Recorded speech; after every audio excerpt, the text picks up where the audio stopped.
Hey y'all, welcome back to my channel. It is me, Kay, and I am here today to bring you Beyond the Gates Season 2, Episode 103 review.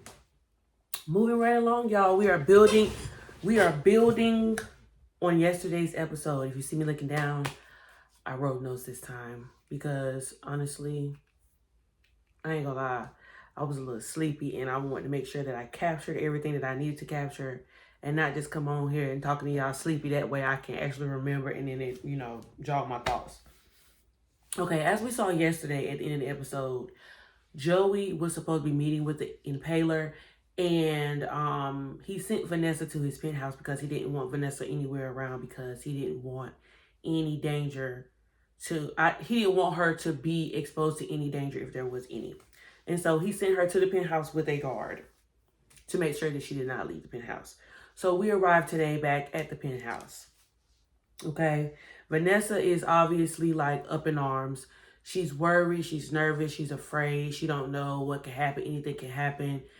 And it's just a dangerous situation altogether, which I think treads on her whole triggerization with Doug and Doug being in possible danger.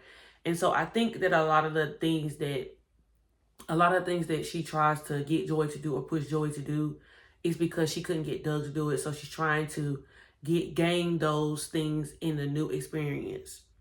And so because she's all over the place and she feels like she needs some support, she calls Danny because Danny is supposed to be the non-judgmental friend.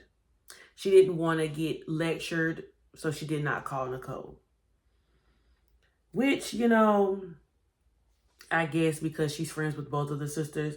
But it's just the fact that, like, Vanessa, at this point, I just need Vanessa to be willing to accept, like, her role in Joy's life and then be able to accept the treatment. I'm sorry, y'all, moving some stuff.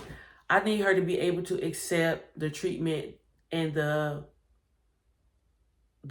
step back that people are going to give her because she is in a relationship with Joey. But nonetheless, she calls Danny to come and visit her. She calls Danny in the penthouse, gives her an address, and of course, comes to visit her. So we go back to the casino and we see that Joey is, prepping to meet with the impaler.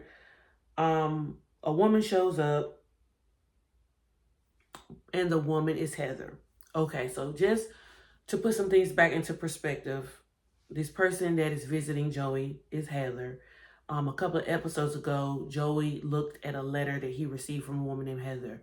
I was under the impression that Heather was either a lover or maybe his wife who left him or something. And he said it was his sister, but I didn't believe him. So Heather is here. And so I'm assuming that this Heather is his sister, which were my initial thoughts. And so I was just like, what would it be if Joey's sister was the impaler? That would be quite interesting now, wouldn't it? But not immediately, but when she shows up and reveals her identity or reveals herself to Joey and Joey is familiar with her, his guard comes all the way down. He's still on alert, but his high guard comes down because we could see from last episode that Joey was preparing for whatever. He didn't know what to expect with his visit with the impaler. So he, made sure he had proper tools in proper places. But when he sees that it is Heather, his guards come all the way down. My next note is the characters are preparing for Martin's fundraiser event. So we see, of course, like, his event planner meets with the staff at the country club to make sure that they have all the food. They're doing the prep, just a talk through, a run through, making sure that everything is in order for Martin's event. And then we see Eva have a conversation with Jacob about how, Martin invited her to his fundraiser event and she would like Isaiah as her +1. We also see that Leslie is in the country club overhearing the plans that are being made. And so now she knows that Martin's fundraiser event is going to happen. And because Leslie is thirsty and in her nature, like she always do, she wants to be involved with the Duprees. Now, I just don't understand. It's just like Leslie is just like a presence that just never leaves. Like, I don't know. She's always somewhere overhearing something. She want to be in the in crowd so bad. She want to be accepted and viewed as a different person so bad. But girl, what you did to the most prominent family in the Fairmont Crest area will never be, it will never be received. You will never be received by those people. You will always be the lady who crashed Ted and Nicole's anniversary party and who broke up their happy home. They will never view you as a part, regardless if Anita left all that money for Barbara's descendants or not. But she just wants to use this money. And I'm just like, Leslie, the clinic is free. So you're funding the clinic. You added the wing because she bought that back up. You added the sports wing or sportsplex, whatever wing at the country club. Girl, it doesn't matter. It doesn't matter, girl. And so I'm just like, okay, so what? Why do you feel the need to be invited to Martin? Martin's not going to have nothing to do with you. And Martin's definitely not finna invite you to to his function, knowing his mama and his daddy finna be there. Girl, bye. Next we see Isaiah checks on Jacob. They are at Uptown having a meal, having a brotherly meal. And I thought this was nice because, before Isaiah actually made a debut on screen, we will always hear about Isaiah, Jacob, and Luke. And we have met everybody in the family except Luke at this point. Wonder if we will ever meet him. But this lunch is between Isaiah and Jacob. And basically, Isaiah says that he noticed that Jacob was a little off at his award ceremony. But then Jacob quickly tells Isaiah that, the award means nothing to him. And then he talks about Derek again and how he feels and how Derek was his best friend and how they used to come to Uptown, and Uptown was their favorite place. It used to be him, Derek, Ashley, and Naomi. They were so close. They were so cool all the time. And so Isaiah also takes it upon himself to reiterate to Jacob that it is not his fault that Derek did perish. And, just to give Jacob some things that he needs to hear because he still is processing Derek's death and taking it really hard.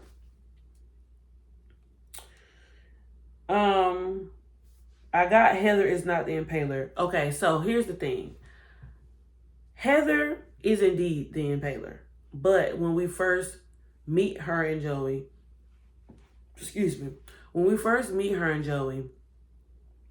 it's made to seem as Heather came on behalf of the impaler. So she's working for the impaler. Not that she is the actual impaler. So it is revealed, of course, that Heather is, of course, Joey's sister, and Heather is indeed the impaler. In the beginning, Joey doesn't really believe that Heather is the impaler, but then as she keeps talking, he's like, oh no, she's serious, like she's the impaler. And so he then asks her a series of questions as to why, the impaler is referred to as a man. And she just simply told Joey, if people don't know anything, people are going to keep guessing, and people are going to keep making up their own stories, and that's going to build up to the image of the impaler. So basically, her whole image is built around the unknown, and of course, it plays on people's fears because most people have an uncomfortability with the unknown. So she was like, as long as they don't know the exact identity, and it's only a few people, even who is working for her, who knows that she is an actual woman, her identity will not be revealed. And so they're going to continue to fear someone that they don't know. So I just thought that was interesting. And during this time while she's talking to Joey, they're going down memory lane. Of course, they're talking about their childhood. They talk about their father, of course. And of course, from previous episodes, we know that Joey did not have the best relationship with his father. But it's seeming as though that their father trained them to be gangsters. Or to run businesses in the streets. It is also said that even though Joey's father was physically abusive toward him, he was not physically abusive toward Heather, but he was very hard on her and told her that she should marry a man who had money, who was in the business, you know what I mean? And so she could just, stay in a woman's place. But of course, because that's what she's been told, she's going to do the opposite. So she's taken up on herself and challenged herself to run her own organization. And come to find out, it was the plasma ring. We also find out that Heather lives in London. So she's not even based here. So if anybody even needed her or wanted her or wanted to arrest her, they couldn't because she don't even stay in a DMV area. But because the situation got hot, in order to keep the tracks, her business is international. She's an international businesswoman. And so, seeing as though the scene was made hot in the DMV, she also reveals to Joey that her business is no longer based in the DMV, which, takes the brunt of it off of Joey's plate, which he's glad to hear, because Joey's intentions initially was to meet with the impaler and tell him to back off the territory anyway. So I was just like, okay, I guess that kind of worked out on Joey's behalf. But it doesn't seem like just because Joey's sister is a woman, she's not gonna take no junk off Joey. Yeah, she love him.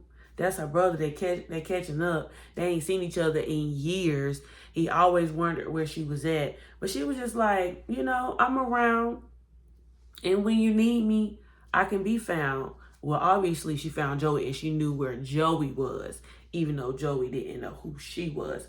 And he could get in contact with the people who work for her and not her directly. But seeing as though it was Joey who was requesting to see her, she took it upon herself to come and see Joey in person. Okay, so now we're back to Danny and Vanessa. Vanessa tells Danny that she is concerned about Joey, which piggybacks off of what I said earlier, because Vanessa has already, she states that she's already lost one lover and she couldn't handle losing somebody else she cares for. Next we see Andre and Ted having a conversation about Nicole and Shanice. And so basically Ted is just, having a catch-up session with Andre like he always does. And he's telling Andre that, he wants to invest in his future with Shanice if Shanice will have it. He thinks it's time to take things to the next level. Of course, he's trying to move on from Nicole, but he also is still curious about what is going on with Nicole because, he says Nicole is acting weird towards him. Also in the conversation, Andre tells Ted about, what's going on, everybody, and how everybody is still dealing with the aftermath of Derek's perishing, and how he's had a good conversation with Chelsea, how, he appreciates being in the family with Chelsea, Naomi, and Danny, and how they've all grown, and how he wants to continue to love Danny. And I love that for Andre. And I pray that Danny don't break that man's heart, because Andre can't handle another disappointment. So I hope whatever's coming up in the next couple of days, because I saw something from that trailer, I hope that Danny does not be the person that she was mad at Bill for being, and does that same thing to Andre. That would be quite unfortunate. Okay. My next comment was, not sure why Vanessa always wants to talk to her friends about Joey, but never wants to hear the truth. And I said this because Danny is sitting here having a conversation with Vanessa about, her safety. Danny is concerned because there was she says a goon. There was a goon standing outside the door, protecting Vanessa. And come to find out, there's always a person standing outside Joey's door because of who Joey is, right? So Danny is concerned because she realizes that, everything with Joey is becoming real for Vanessa. Like, she's walked around the house. She's asking Vanessa about, if she has a drawer, does she have closet space? She sees the pictures of Joey and Vanessa in his home, but she also notices that there's nothing else family oriented, no friends, no anything, in Joey's home. And so Vanessa tells Danny that Joey, doesn't have a good relationship with his family, that they're not close, and that he doesn't really have friends because, in his business, he can't really have too many people that's close to him in his personal life. Of course, Joey deals with people like socially because he has to, and he's a businessman in the DMV, but he doesn't really have like people who he is actually close with. So it's interesting. Sorry, y'all. There's somebody's car outside. I don't know what's going on. But anyway, it's just the fact that, their worlds are starting to collide. And so Danny is trying to bring that into perspective for Vanessa about, how are her two worlds going to mesh. And Vanessa tells Danny, she wants to keep her relationship separate from her parental life. And I'm just like, and Danny and me, because I just said but I'm just like, Vanessa, we're just like, Vanessa, girl, you can't have a relationship with a man and you expect to get close to this man, but then you don't want the interminglings of your children. But she already know her children don't necessarily approve of Joey like that. And so I'm just like, what is it? I'm struggling with it. Like, what exactly is it that Vanessa wants from Joey? Or what is it about Joey that she just wants? Like, it's something with Vanessa that she is so deeply wanting people's approval about Joey, about her relationship. And then anybody who's not seeing it, she's cutting them off. Like, it got to the point where she asked Danny to leave. And I'm just like, you asked her to come here. But if I was Danny, I would have left with a quickness. Because no, I don't want to be. Girl, no. And then she was like, you afraid that Joey is meeting with this dangerous person. But what if your kids are around? Will you bring danger to their door? And then she gets mad and asks her to leave.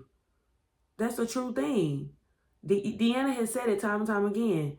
So you willing to sacrifice your relationship with everybody, including your own children, because they care enough about you to make sure and not want you to be in danger. Okay, Vanessa. Like, I was annoyed.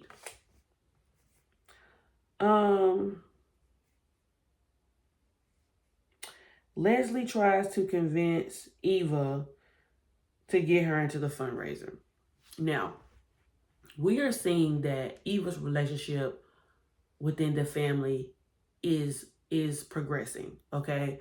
Her and Kat aren't as at each other anymore. I mean, they still have like snarky things to say towards each other, but it's not as mean and hateful as it was in the beginning. And then, of course, Martin has taken Eva in with open arms, and she's been involved in events with his kids, and they call her Aunt Eva. So, of course, he's going to invite her to the fundraiser because all of his family is going to be there. And, of course, Jacob is going to be there because he's going to be Naomi's +1. But Eva is going to be there because it's Martin's brother, and she's bringing Isaiah. So I don't even know why Leslie even thought for a second that Eva was finna let her be her +1. Like, I'm just like, I don't know why Leslie is just so thirsty, girl. And you really think that you about to sit in Martin fundraiser with your quote-unquote baby daddy? Because I'm still grappling with the fact that Leslie done lied about a whole lot of stuff. Ted might not even be Eva's father for real. I know they said there was a DNA test and all this that was done. But just something about me is still unsure about this whole situation. But nonetheless, Leslie is just trying to like manipulate Eva. And this is where a lot of people in the audience struggle with Eva, because instead of just automatically shutting Leslie down, which I know that Leslie is Eva's mother. Leslie always tries to put Eva in this place, and then Eva kind of falls for it, and she don't really have a backbone when it comes to her mama. She's starting to grow one a little bit with this whole Isaiah thing, but it's just like, girl, just tell your mama no. She don't need to be there. She don't, like, no. And so she was like, well, I'll make a deal with you with this. If you could tell me one thing that one issue that Martin is focusing on for his race, and why it means that much to you, then I'll let you go. Of course, Leslie couldn't tell her anything because she doesn't know anything about, you know, any of the issues that Martin is running for or standing for, or, you know, trying to do better for his community, his platforms. And, you know, Leslie is just trying to, like, well, I'm your mama, and you said you was gonna do X, Y, and Z for me. Eva's like, my man, my man, my man, my man, my man. And so Leslie eventually gets frustrated with Eva and tells Eva to get back to work, and then she leaves. But Eva knows her mama, and she knows that her mama is gonna try to swindle her way into this event. I don't know why she wants to be who's who so bad.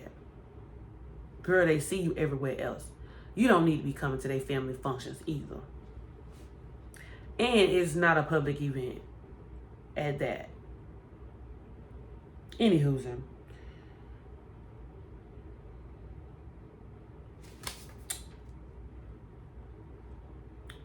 I already talked about some of these points, so I'm just moving down. Okay. Going back to Jacob and Isaiah. Jacob and Isaiah are still talking. And so Jacob basically gives Isaiah some advice, because Jacob, while Jacob was at his event, he realized that their mom was giving Eva a hard time. And Jacob just, you know, reiterates to Isaiah that Naomi went through the same thing, and eventually she would come around. But Isaiah also rebuttals to Jacob and says, well, of course she came around to Naomi because she found out that Naomi is a Dupree. And because everybody in that community knows who the Duprees are, she's not going to turn down being family with the Dupree, because that puts her on the in circle, of course. And then with this community, you know, it's all about social status and who you know and who you in network with. And so, of course. And so Jacob still tells Isaiah, you know, like, you know, just give her some time. She'll eventually come around. Because at this point, Isaiah is willing to cut his mama off for Eva. And I seen some people saying that him cutting, you know, his mom off for somebody he just met is a little crazy. But, you know, people feel strongly about their partners. I mean, you know, people do it all the time. I'm not going to say it's uncommon. This is a common thing. If a parent typically don't accept the person that their daughter or son is dating, then they still date them anyway. And even if it's at risk of losing their parents' acceptance or a relationship with their parents, they're willing to do it. And then, you know, if it goes awry, then it's on the child to go back to the parent and tell the parent, I'm sorry, and hope their relationship can be mended or repaired. That's typically just how it goes. But, you know, Isaiah seems to think that Eva is different. He says that Eva is hard, and, you know, he understands the things that she has done, but he also says that her mother had a lot to play in her shaping, which I do agree, and that Eva did, you know, learn from her mistakes. She always brings it up, and, you know, it's a hard thing for her to get over. He was like, but anytime he sees anybody going at her, he sees that she might snipe at him, you know, in the beginning, but behind closed doors that she is really sensitive. And so she wants to, you know, it hurts her relationships, stuff like that. So with that, I was compassionate about, because I do understand it, and I do see that in Eva, you know, on screen. So those were the things, because, you know, Jacob wasn't the biggest fan of Eva either, and he definitely don't care for Leslie at all, because he knows Leslie. He arrested Leslie. So Yeah. Um. So after Danny leaves, Joey's penthouse, she goes to the hospital looking for Nicole because she wanted to have a lunch date with Nicole, but Nicole had a patient. So then she goes to Ted's office and she finds Andre, and so she basically tells Andre that she wants to, have a lunch date with him. And so Ted actually tells Andre that he would like to speak to Danny for a moment. And so Andre excuses himself and he tells Danny he'll meet her at the elevator.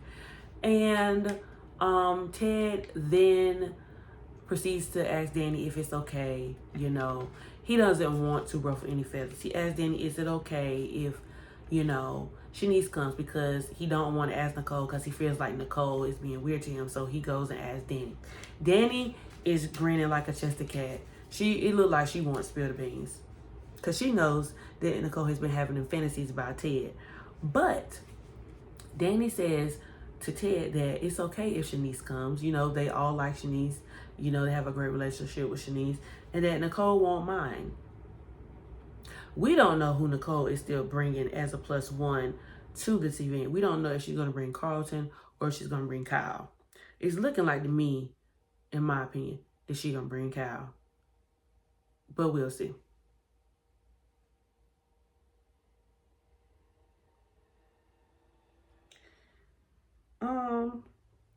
After that, the camera then pans back to I missed one part. I'll go back to that. The camera goes to the country club, and we see Leslie is at the country club, and she runs into Martin's event planner. This right here kind of annoyed me because I'm just like, Leslie, can somebody get this lady a glass of water? She is so thirsty. She gonna try to press her way into the event by getting other people to do what she want to do. She says that she's the who's who and she needs to be in this event because, she's an important person. She runs the clinic and she's trying to make sure that the face of the clinic is clean. Blah, blah, blah, blah, blah, blah. Now the clinic gonna be her crush for everything. But the lady was like, oh, well, I'm not the person you actually need to see. I'm handling the vendors and the food and everything, such like that. Who you need to talk to is in guest registration. And Leslie was like, oh, well, I know you can point me in the right direction. And then the lady proceeds to tell Leslie that this event is not free and that her seat is going to be quite expensive. But of course, since Leslie think, she's a billionaire, she acting like her money is plenteous and it's never going to run out. She talking about some money is not an issue. She talking about, because, she said earlier, the fund in fundraiser is for people who have the funds. And I'm just like, Leslie, you got funds, but girl, your funds ain't that long. You doing too much, gang. You ain't like you got no other businesses that, you trying to make the money grow. You trying to flip the money. You just swiping your Visa, girl. And lastly, I want to bring up that Joey came back to the penthouse after the meeting. Vanessa was very glad to see him. She was relieved, if you will. So she wants to know everything. And I'm just like, Vanessa cannot be this, like, what's the word I want to use? You can't be this oblivious, girl. You know that Joey's not finna sit here and tell you the truth. He not finna tell you everything. So he tells her that Heather showed up, and as she knows, she walked in and saw him reading a letter from Heather. So he tells her that Heather showed up out of nowhere, that they talked, that, she has a business, that she lives in London, all of these things. But he never reveals to Vanessa that Heather is the impaler. He says that he canceled the meeting with the impaler. He never met with the impaler. And the impaler doesn't want to meet with him. And so now she's like, well, are we in the clear? Is the impaler going to be looking for you? All this, all that. And Joey is just like, I found out some interesting things. And he just kept it very, broad. And I'm just like, Lord, Vanessa Blind is a bad. I'm just so over her and George's storyline. I'm not even gonna lie to you. I'm annoyed. And I wonder if she's gonna show up to Martin's fundraiser. And if she's gonna show up to Martin's fundraiser with Joey. But we'll see. That's all I have for my review today, y'all. Like, comment, and subscribe. Let me know what you thought of today's episode. Well, it's not today. It was last night's episode. Episode 103. I'll be back to review episode 104. Let me know your thoughts down below. Like, comment, and subscribe. And I'll be back with more reviews for Beyond the Gates. Deuces.